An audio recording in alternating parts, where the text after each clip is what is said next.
I really want the viewer to feel the need to interact with the pieces that I've created.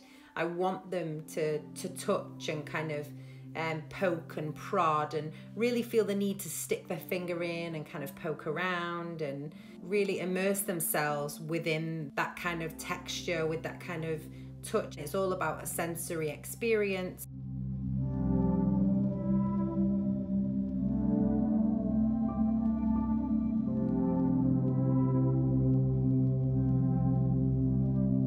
Hi, I'm Sarah Wilmot, and I'm a silversmith and jeweller based in Glasgow.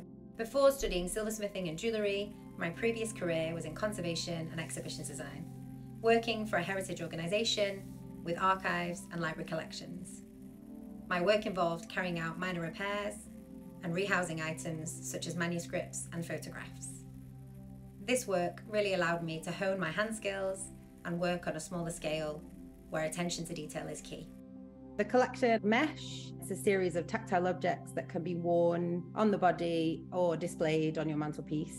All the pieces have mesh at the core, incorporating these supple, kind of curvaceous forms that really invite the wearer or the viewer to touch and interact with them. They can be worn as brooches, but also they function as lids to the vessels that I've made. And they're all made from sterling silver and enameled copper or gold-plated mesh. There's also 2 whiskey cups that accompany the collection, and these kind of use touch maybe in a slightly different way. As you get to the end, I suppose the last drop of the drink of the whiskey, your nose interacts with the mesh. The mesh collection really started when I was looking at touch, I was looking at tactile objects, I was looking at how textures play a really important role within my work. So I began collecting materials that really resonated with me. I'd go a lot on my walks in nature. I'd collect stones, I'd collect bits of people's discarded rubbish. I was really interested in this feeling that those materials created. I then used the material that I collected.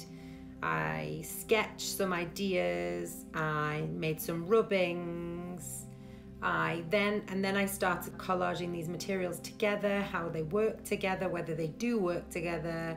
Then I started looking at materials, how you can manipulate materials with other materials. So I started pushing softer materials through harder materials. And I think I was like, why am I discarding the mesh? The mesh is still beautiful and it's really pliable and you can really play with it and manipulate it in ways maybe that I didn't really think of before. So how do I go about making my pieces? Well, for my brooches and my lids, I'll usually start with the mesh. So I'll cut a 10 by 10 square of the desired gauge of mesh. I'll then dome it or form it with using stakes, or I'll use the hydraulic press if I'm using the former. And the tool that I've made, which then creates this beautiful bubbly effects. And I kind of have to do this multiple times just to make sure those edges are nice and crisp. I enamel the mesh using vitreous enamel or wet process enamel. And if I'm sifting the mesh, I'll sift only from one side, and then I'll fire it a couple of times, sometimes up to 3 or 4 times. And then once it's out of the kiln and I'm happy with the detail that's been created with the enamel, and the enamel kind of filled in some of those holes, I'll then let it cool, then I'll pickle it, and then underwater I'll use my sandpaper just to file off any rough bits, and then I'll really kind of go at the mesh with the sandpaper to reveal a bit more of the metal.